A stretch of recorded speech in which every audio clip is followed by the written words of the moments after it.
ഇത്രയും നമ്മൾ തെളിവുകൾ ഹാജരാക്കി പോലീസ് അത്ര ആത്മാർത്ഥതയോടു കൂടിയാണ് അന്വേഷിച്ച് എല്ലാ തെളിവുകളോടു കൂടി കുറ്റപത്രം സമർപ്പിച്ചിട്ട് പോലും റിപ്പോർട്ട് വരട്ടെ നടപടി എടുക്കാം എന്നൊക്കെ പറഞ്ഞ ആരോഗ്യമന്ത്രിനെ പിന്നെ കണ്ടിട്ടില്ല. പിന്നെ ഇപ്പോൾ ആരോഗ്യമന്ത്രി വലിയ പിന്നെ ആരോഗ്യരംഗത്തെ മുന്നേറ്റങ്ങൾ പറയുമ്പോൾ ഇതിനൊരു മറുപടി എന്തുകൊണ്ട് പറയുന്നില്ല?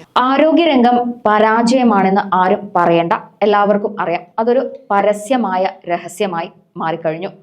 നല്ലവരായ ആരോഗ്യ പ്രവർത്തകരും ഇതിനിടയിലുണ്ട്. പക്ഷേ നമ്മുടെ സിസ്റ്റം ആകെ തകരാറിലാണ്. ഡാറ്റാസ് വെച്ച് ഒരു സമഗ്ര അന്വേഷണം അതിൽ എപ്പോഴും വേണം. കാരണം അത് ഭരിക്കുന്നത് വീണ ജോർജ് ആണ്. ഇവർ എന്തെങ്കിലും സംഭവിച്ചാൽ അപ്പോൾ മാധ്യമങ്ങൾക്ക് മുന്നിലെത്തും. പക്ഷെ പറയുന്നതിൽ എന്തെങ്കിലും തെറ്റു ഉണ്ടാവും.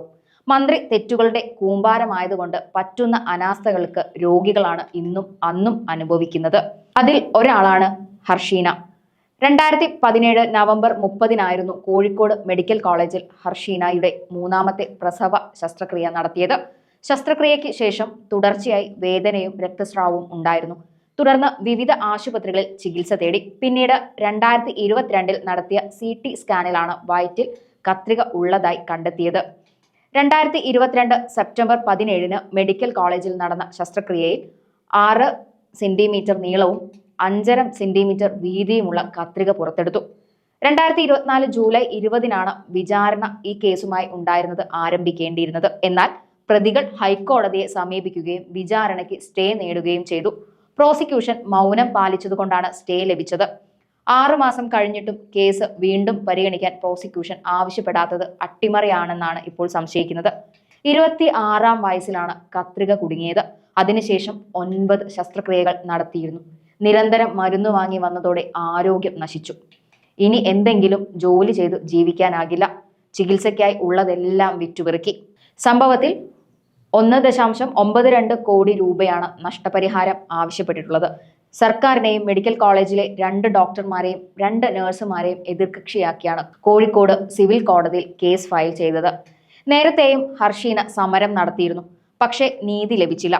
മുഖ്യമന്ത്രിയും ആരോഗ്യമന്ത്രിയുമെല്ലാം തനിക്കൊപ്പമാണെന്ന് പറയുമ്പോഴും നീതി ലഭിച്ചില്ലെന്ന് ഹർസീന ആവർത്തിച്ചു പറയുകയാണ്.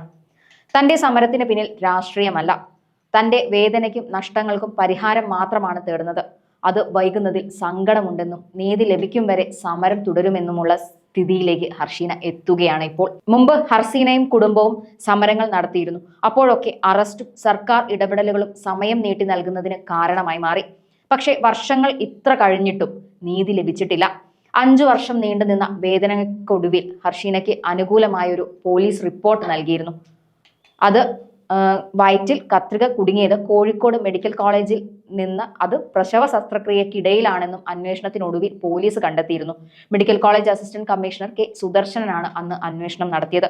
എന്നാൽ ഹർഷീനയുടെ വയറ്റിൽ കത്രിക കുടുങ്ങിയത് മെഡിക്കൽ കോളേജിൽ നിന്നാണെന്ന് MRI റിപ്പോർട്ട് പ്രകാരം മാത്രം തീരുമാനിക്കാൻ പറ്റില്ലെന്ന റിപ്പോർട്ടിലാണ് അന്ന് മെഡിക്കൽ ബോർഡിലെ ഭൂരിഭാഗം ഡോക്ടേഴ്സും എത്തിയത്.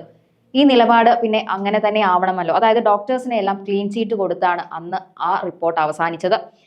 ഇങ്ങനെ നടക്കുന്ന സംഭവങ്ങൾ സത്യത്തിൽ കേരളത്തിൽ ഒരു പുത്തരിയല്ലാതെയായി മാറിയിരിക്കുകയാണ്. കണ്ണിനുള്ള സർജറി മൂക്കിന് ചെയ്യും, കൈക്കുള്ളത് കാലിന് ചെയ്യുന്ന ഒരു നടപടിയാണ് ഇപ്പോൾ മെഡിക്കൽ കോളേജിലെ ഡോക്ടർമാർ ഉണ്ടാക്കി വരുന്നത്. തൃശൂർ മെഡിക്കൽ കോളേജിൽ നടന്ന ഒരു പാൻക്രിയാസ് ശസ്ത്രക്രിയക്കിടയിൽ ശസ്ത്രക്രിയ ഉപകരണമായ ഫോർസ്പേസ് രോഗിയുടെ വയറ്റിൽ നിന്ന് വെച്ച് തുന്നിക്കെട്ടിയ സംഭവം വരെ ഉണ്ടായിട്ടുണ്ട്. അതിന് 3 ലക്ഷം രൂപ നഷ്ടപരിഹാരം നൽകണമെന്ന് മനുഷ്യാവകാശ കമ്മീഷൻ ആവശ്യപ്പെട്ട സംഭവമുണ്ട്. അതായത് ആരോഗ്യരംഗത്ത് ഇത്തരം അനാസ്ഥകൾ ചെറുതായി മാറിയിരിക്കുന്നു.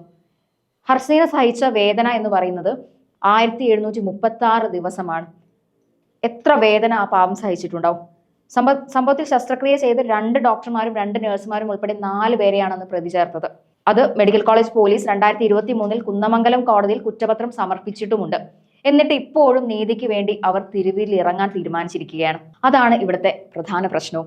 106 ദിവസത്തോളം ഹർസീന സമരം ഇരുന്നിട്ടുണ്ട് ഇതിനു മുൻപും. അന്ന് നഷ്ടപരിഹാരം ആവശ്യപ്പെട്ടിട്ടും മറ്റുമാണ് സമരം ഉണ്ടായിരുന്നത്. നീതിക്ക് വേണ്ടിയാണ് അന്നും സമരം ചെയ്തത്. ഇപ്പോൾ അവർക്ക് ആരോഗ്യം ശോഷിച്ച അവസ്ഥയിൽ വന്നിരിക്കുകയാണ്. 2025 ജനുവരി 18 വീണ്ടും ഒരു നഷ്ടപരിഹാരം ആവശ്യപ്പെട്ടുകൊണ്ട് കോഴിക്കോട് സിവിൽ കോടതിയിൽ ഒരു ഹർജി നൽകിയിട്ടുണ്ട്. അതിലും നടപടി ആകാത്തതിനെ തുടർന്നാണ് വീണ്ടും ഒരു മാറ്റം സംഭവിക്കുന്നത്.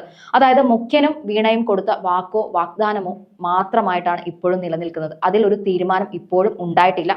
അങ്ങനെ ഹർസീന വീണ്ടും ഒരു സമരമുഖത്ത് എത്തുകയാണ്. അത് ഇനിയിപ്പോൾ 29-ാം തീയതി കളക്ടറേറ്റിന് മുന്നിൽ ഒരു ഏകദിന സത്യാഗ്രഹത്തിനാണ് അവർ ഒരുങ്ങുന്നത്. അതായത് സർക്കാർ കൊടുത്ത വാക്കുകളൊന്നും പാലിച്ചില്ല, പരാജയങ്ങൾക്ക് ഒന്നുകൂടെ ഒരു മുത്തുകൂടെ കോർക്കാനുള്ള ഒരു അവസരം മാത്രമായാണ് ഇപ്പോൾ ഇതിനെ സർക്കാർ കാണുന്നത്. എന്തായാലും അവർക്ക് നീതി ലഭിക്കണം. 5 വർഷത്തോളം സഹിച്ച കൊടിയ വേദനയ്ക്ക് നീതി ലഭിക്കേണ്ടത് അത്യാവശ്യമാണ്. അത് ഓരോ മലയാളിയുടെയും ആവശ്യവുമാണ്. ഇത്രയും നമ്മൾ തെളിവുകൾ ഹാജരാക്കി, പോലീസ് അത്ര ആത്മാർത്ഥതയോട് കൂടിയാണ് അന്വേഷിച്ച് എല്ലാ തെളിവുകളോട് കൂടി കുറ്റപത്രം സമർപ്പിച്ചിട്ട് പോലും റിപ്പോർട്ട് വരട്ടെ, നടപടി എടുക്കാം എന്നൊക്കെ പറഞ്ഞ ആരോഗ്യമന്ത്രിനെ പിന്നെ കണ്ടിട്ടില്ല. പിന്നെ ഇപ്പോൾ ആരോഗ്യമന്ത്രി വലിയ പിന്നെ ആരോഗ്യ രംഗത്തെ മുന്നേറ്റങ്ങൾ പറയുമ്പോൾ ഇതിനൊരു മറുപടി എന്തുകൊണ്ട് പറയുന്നില്ല?